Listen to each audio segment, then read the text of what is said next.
Hello. I'm not sure I should even try. I mean, is anyone even listening to me rant anymore? This tidal wave of negativity is overwhelming. And that's coming from me. Me! Mr. Negativity. Strange as it seems, you're the most honest person I know. So, you gotta tell me, is it worth it to do this review?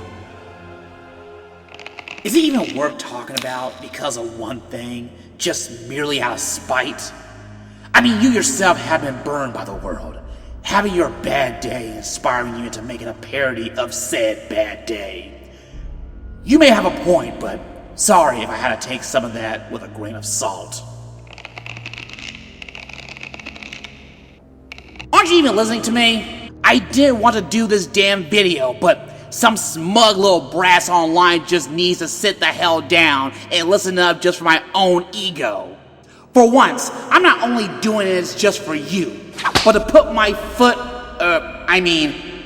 hand down. Easy on the paws, Mr. Sacco. The hell you doing here, lion? Where's the Joker? Taking a bathroom break. It's a really long bathroom break. What the heck? I guess I trust you enough. You got anything to say about the killing joke?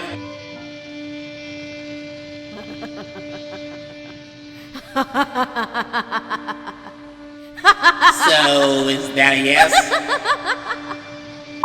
Yo, I'm Vengeance. I'm the Night, blah, blah, blah. I'm Mr. Hand, and Jesus. Hey, it's dark in here! Turn the lights, you schmuck! Thank you. Greetings, pseudo-critics and neckbeards out there in YouTube land. Katie Lyon here, your hostess with the mostest instability. Here to sit the greatest analytical case to date. The trial of Batgirl and the Killing Joke. Now, if you're thinking of rushing down to the comments to put your 2 cents in before you've heard mine, I wouldn't if I were you. Hey, I thought Ralph says we couldn't threaten viewers anymore. It's hard to make promises to a man in short shorts and pixie boots. You.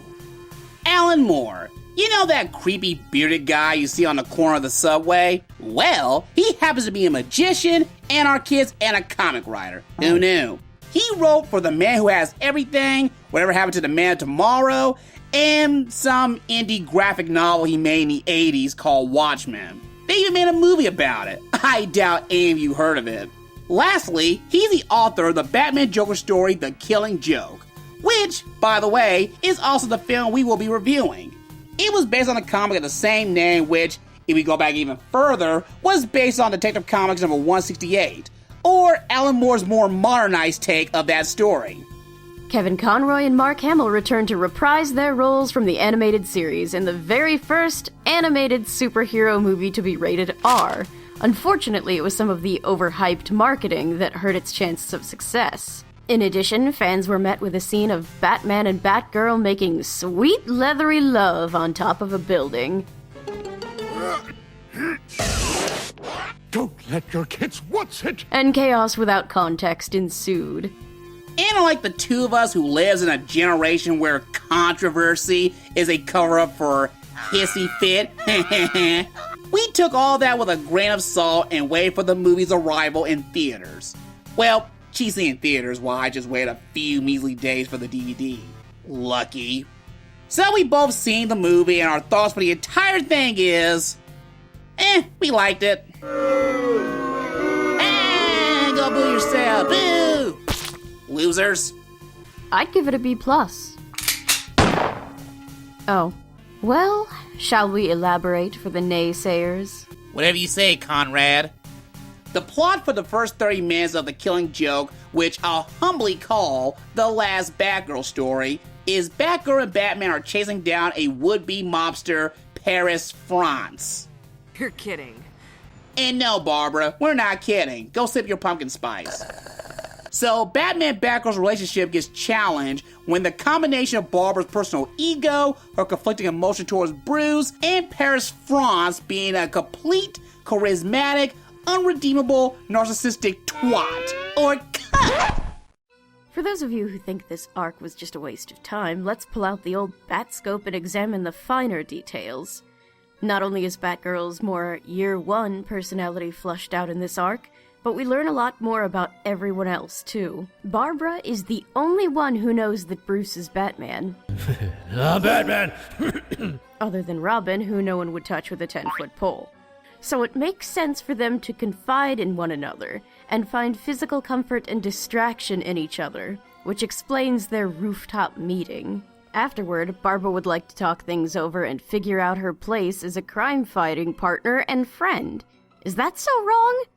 But Bruce, being the great communicator that he is, wants to sit on his feelings until he fully understands them, which could take a while, leaving Barbara to wonder if she will ever be allowed to fight crime with him again, or even see him again for that matter.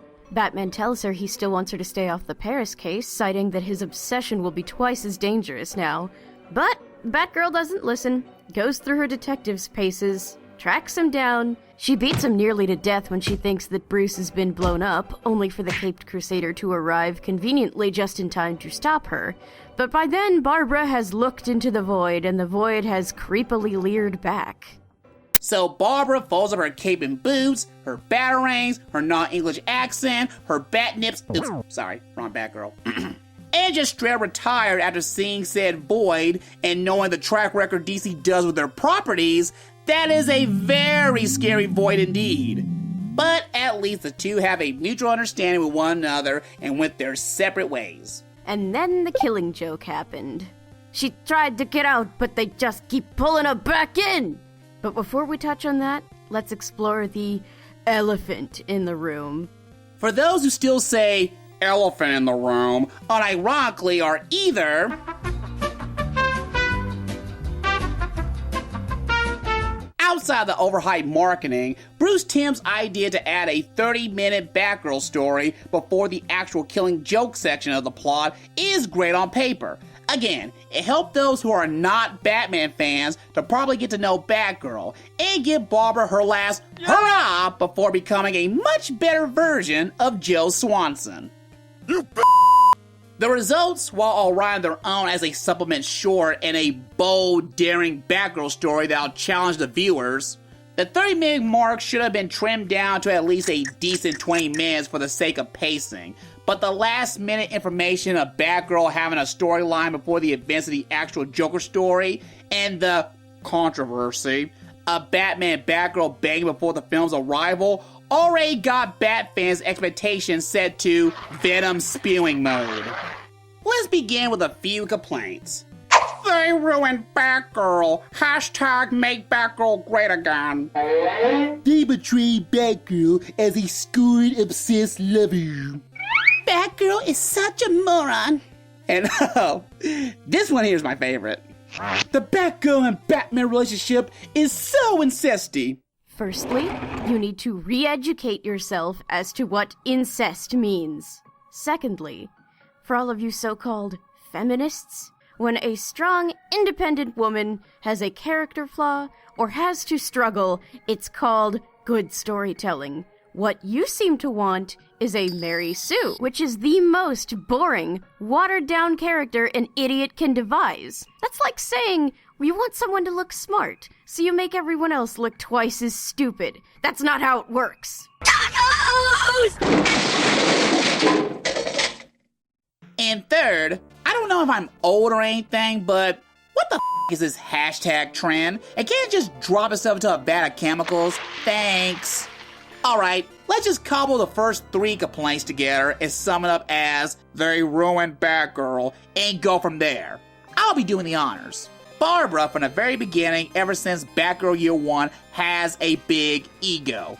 It's a justifiable ego that wants to prove to everyone that she's a very capable crime fighter. But society's perception of her isn't winning her any freaking favors for her due to her height, her gender, her age, and pretty much the fact that she's her daddy's kid. Oh, by the way, Barbara and Bruce do not have a father-daughter relationship. Or have you forgotten about James freaking Gordon? If anything, Barb and Bruce's relationship is on par with a student-teacher relationship, like Dirty Dancing.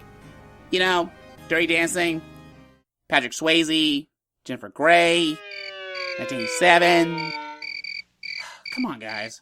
So, as a joke, she attempted to prank her dad at a costume party until Killer Moth shows up and she proceeded to kick his thorax, thus catching the attention of Batman and Robin.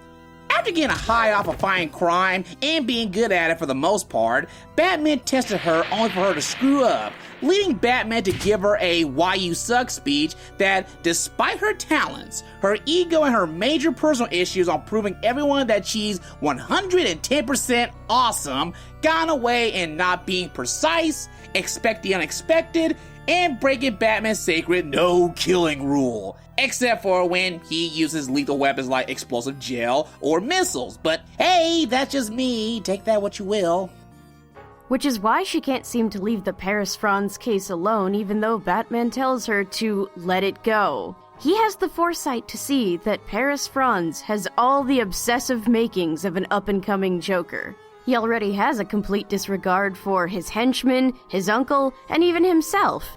If you take that obsession, mix in a little time, and drop in some chemical X, Barbara could have herself her very own crazed arch-nemesis, which she's never had in any of the comics, as far as we know. Batman wouldn't wish that on anyone, which is why he asks her to distance herself from him. But Barbara's ego gets in the way, and she tracks him down using her considerable detective skills. For starters, during her second fight against Paris, he gassed her with what I like to call a roofie fart to stun and knock her out, going on the nose that he will have some fun with her. Batgirl, acting fast, locks herself into a vault to pass out safely until help arrives. If an actual bad writer wrote this, she could have walked out to the alley somewhere and things could have gotten much worse, only for Batman to maybe dive in to save her, making her look incompetent. Besides, if anyone has read every Scarecrow story ever, Batman, despite his skills, always has Scarecrow getting the drop on him and gassed her with his fear toxins as well. No one is perfect. Batgirl even figured out Paris' little riddle on where they first met before Batman did, and managed to find the next clue, only for her to get caught in a mob shootout when she accidentally stumbled upon Paris' uncle's corpse. Batgirl could have managed to get out of the situation. Who knows? She was just really lucky that she has backup, or bat up if you will, showing that she is actually capable, but again, she didn't listen to good old bats. Oh, and do you remember all those seemingly pointless scenes with Barbara on the computer with her swell gay friend? You know, the one that everyone hated? Well, looky here. She installed cameras throughout Gotham City and managed to find Paris? Pretty easily, I might add. Well, guess what she gets to do with that special talent later on? Do I come in the Batcave, start messing with all your stuff? Exactly. Now that Barbara has become Oracle, the partnership between her and Batman is more equal and less of a student-teacher relationship than it was before. Although there are no hints of a romantic entanglement between the two, they're closer than ever, with Barbara being the literal voice in Batman's head, as well as his extra set of hands and eyes. Now, while I do enjoy the Batgirl appetizer, a little gamey for my taste, we will now get to the real main course. The main course you all been waiting for by wasting your time with our Batgirl plot analysis. Sounds familiar? You're welcome. Most everyone knows the story of the Killing Joke by now, but for the sake of analytics, we'll go through it in a fast-forward motion. Oh, by the way, spoilers. For those of you who's gonna whine about her making some spoilers over a book that's old enough to get some kids a mortgage by now, you had your chance. Well, Katie, proceed. Joker breaks out of Arkham, leaving behind a replacement for Batman to find once he starts stirring the pot. He acquires an amusement park, filling it with the cast of the 1934 classic Freaks.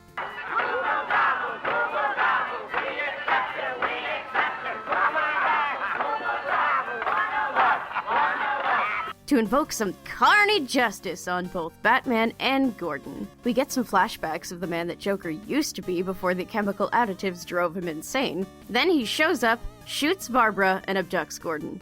Batman does go to see Barbara in the hospital, but he's more concerned with finding the Commissioner before it's too late. Batman goes to the amusement park, does battle with the carny folk, finds Jim naked in a cage after being tortured, and finally confronts the Joker. During the fight, we get a lot of the Joker's personal philosophy until the final blows are thrown and Batman decides not to finish things. The film ends with kind of an ambiguous joke that serves as an allegory for the relationship between these two very unstable people. Now, with that out of the way, I have some positives about this adaptation. They are the performance and, for the most part, the faithfulness of the comic really works well for this movie. Now, for the parts I just do not like about this adaptation and what doesn't work, for starters, the animation for this movie compared to other films in the DC animated film lineup, like Flashpoint Paradox, The Dark Knight Returns Part 1 and 2, and Superman vs. the Elite, for example. The animation feels either like a motion comic or just downright standard quality work. It's not bad per se, but it's nothing to write home about. I like the fact that they use elements of Brian Boland's original artwork designs on the settings and characters, but mix in Bruce Timm's sleek, angular art style. The colors for the original comic version was the superior and visually unique of the bunch, especially in context of when it was made at the time.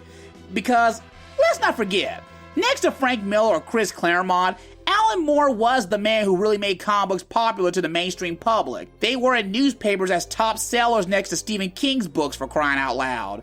And changed the social status quo of comic books from comic books are for kids to take us seriously. Unfortunately, misguidance led to the 90s, but they recovered in the 2000s, so baby steps. Cause at that time, Watchmen's John Higgins' bright, garish, psychedelic coloring of the comic not only fits the Marvel-esque nature of the Joker himself, but the way comic books were colored at that time.